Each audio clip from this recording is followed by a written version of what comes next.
सरला के 3 बेटे थे। तीनों ही सरला का बड़ा ख्याल रखा करते। कुछ कमाते तो माँ को लाकर देते, कहीं भी जाते तो माँ को पूछ कर जाते। वो अपनी माँ को बहुत मानते, जिससे सरला बहुत खुश रहती। और वक्त के साथ साथ सरला एक एक करके अपने तीनों बेटों के लिए लड़कियां पसंद करके उनकी शादी करवा देती है। एक दिन सरला अपनी तीनों बहुओं से कहती है, तुम तीनों मेरी बहुएं नहीं बल्कि बेटियां हो। मैं बस ये चाहती हूँ कि तुम इस घर को जोड़कर और मिलजुल कर प्यार से रहो। सरला की जिंदगी फिर वैसी ही हो जाती है। उसके बेटे पहले की ही तरह पहले माँ को पूछते, फिर खाना खाते। बाहर जाते तो माँ का पैर छू कर जाते। माँ के हाथ में घर की सारी कमाई रख देते। और ये बात धीरे धीरे तीनों बहुओं को बुरी लगने लगी। एक दिन पहली बहू रसोई में दूसरी बहू से कहती है, बहन, हम सारा दिन घर का काम करते हैं और हमारे पति सारा पैसा माँ जी को दे देते हैं। ये तो गलत है। हाँ, कह तो तुम सच रही हो, लेकिन हम कर भी क्या सकते हैं? क्यों कुछ नहीं कर सकते? अगर हम तीनों मिल जाए तो माँ जी के हाथ एक चवन्नी भी ना लगने दे। हाँ हाँ, हम सब आपके साथ हैं। अगली सुबह घर में नाश्ता नहीं बनता है। सरला के तीनों बेटे खाने के टेबल पर बैठकर नाश्ता लाने को कहते हैं। तभी वहाँ बड़ी बहू 2 छोटी बहुओं के साथ आकर कहती है, आज खाना ना बना है और ना ही बनेगा। क्या हुआ भाग्यवान, तुम ऐसा क्यों बोल रही हो?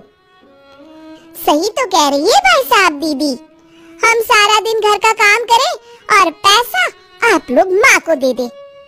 अच्छा, तो ये बात है, तुम लोगों की हर डिमांड पूरी होती है, फिर क्या करोगी पैसों का? हमें आज से अपने अपने पति की सारी कमाई चाहिए, तभी हम इस घर में रहेंगी, नहीं तो हम लोग अपने मायके जा रहे हैं। सरला भी वहाँ खड़ी सारी बातें सुन रही होती है। ठीक है, जैसी तुम लोगों की मर्जी, लेकिन मेरी एक शर्त है। क्या शर्त है माँ जी? शर्त ये है कि जैसा ये घर अब तक चल रहा था वैसा ही आगे भी चलेगा। पहले की तरह किसी को किसी चीज की कोई कमी नहीं होनी चाहिए। तीनों बहुएं खुशी खुशी एक दूसरे की तरफ देखते हुए एक साथ बोल पड़ती है, हाँ हाँ क्यों नहीं, हम बिल्कुल तैयार हैं, हमें मंजूर है। हाँ हाँ क्यों नहीं, हम बिल्कुल तैयार हैं, हमें मंजूर है। हाँ हाँ क्यों नहीं, हम बिल्कुल तैयार हैं, हमें मंजूर है। और सरला के कहने पर तीनों बेटे अपनी कमाई बीवियों को देने लगते हैं। तीनों बहुएं रसोई में जाकर एक दूसरे को खुशी से देखती है। अब बस जो पैसे बचेंगे ना, हम उन पैसों से ऐश करेंगे, गहने और ढेर सारी खरीदारी करेंगे। तीनों खुशी खुशी अपने कमरों में चली जाती हैं। दिन बीतने लगते हैं। अब तीनों ही बहुएं अपने अपने पैसों को बचाने की फिक्र में लग जाती है। दिन ब दिन घर में कभी कुछ खत्म होता तो कभी कुछ, लेकिन कोई भी पैसे खर्च करने को राजी न होता। तभी एक दिन खाने के टेबल पर सरला का बड़ा बेटा बार बार कटोरी में चम्मच डालता और निकाल देता। ये क्या कर रहे हो? दाल की कटोरी में क्या ढूंढ रहे हो जी? वो मैं दाल ढूंढ रहा हूँ। सारा परिवार हंसने लगता है। हाँ हाँ ठीक है, वो दाल इतनी महंगी है कि क्या बताएं।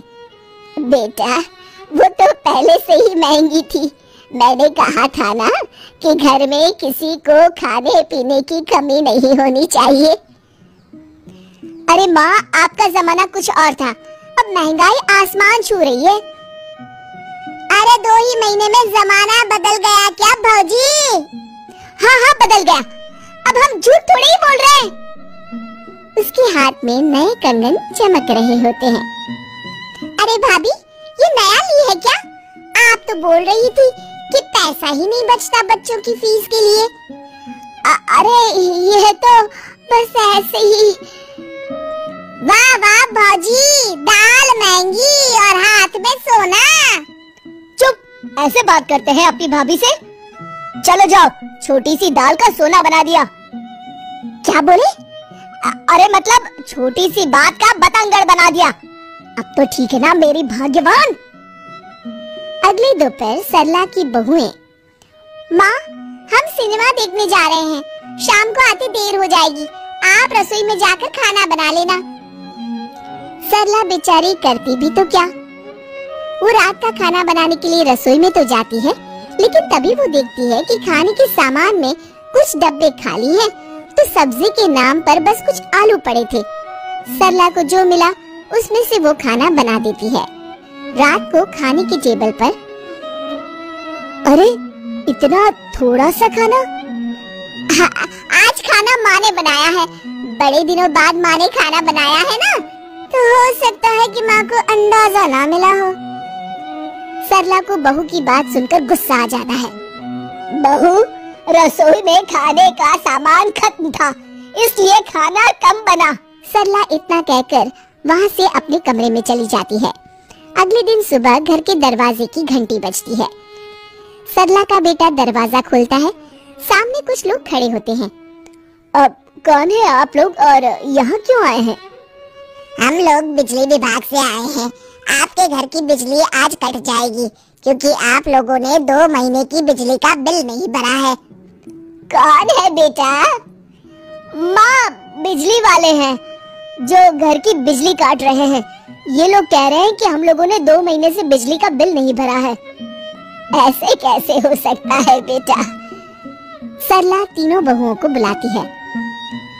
माँ जी, हम लोगों के पास अब तो पैसे बचे ही नहीं। खर्च ज्यादा हो जाने के कारण हम लोगों में से किसी ने बिजली का बिल नहीं भरा है। अब क्या होगा? क्या होगा? होगा क्या? बिजली कट जाएगी। रुको रुको, तुम लोगों के 2 महीनों के बकाया पैसे मैं दे रही हूँ। तुम लोगों को शर्म आनी चाहिए। माँ ने तुम लोगों के एक बार कहने पर सारा पैसा तुम लोगों को दे दिया, लेकिन आज हमारी इतनी मेहनत के बाद भी भंडार और रसोई खाली है। वो तो छोड़ो, आज ये नौबत आ गई कि घर की बिजली कट जाती। वो तो माँ ने बचा लिया। माँ, हमें माफ कर दे, हम लोगों को पैसे नहीं चाहिए। हम पहले आपसे ये सीखेंगे कि घर कैसे चलाया जाता है, तब कोई जिम्मेदारी लेंगे। लेकिन माँ, आपके पास पैसे कहाँ से आए? बेटा, जिन पैसों से तुम लोगों से घर अच्छे से नहीं चल पा रहा है, उन्हीं पैसों को सही तरीके से खर्च कर मैंने इन पैसों को भविष्य के लिए बचाया था। सभी बहुएं सरला से माफी मांगती है और आगे भी साथ में मिलजुल कर रहेंगी, ये वादा करती है। शिक्षा, परिवार मिलजुल कर चले तो बड़ी सी बड़ी कठिनाइयां भी आसान हो जाती हैं।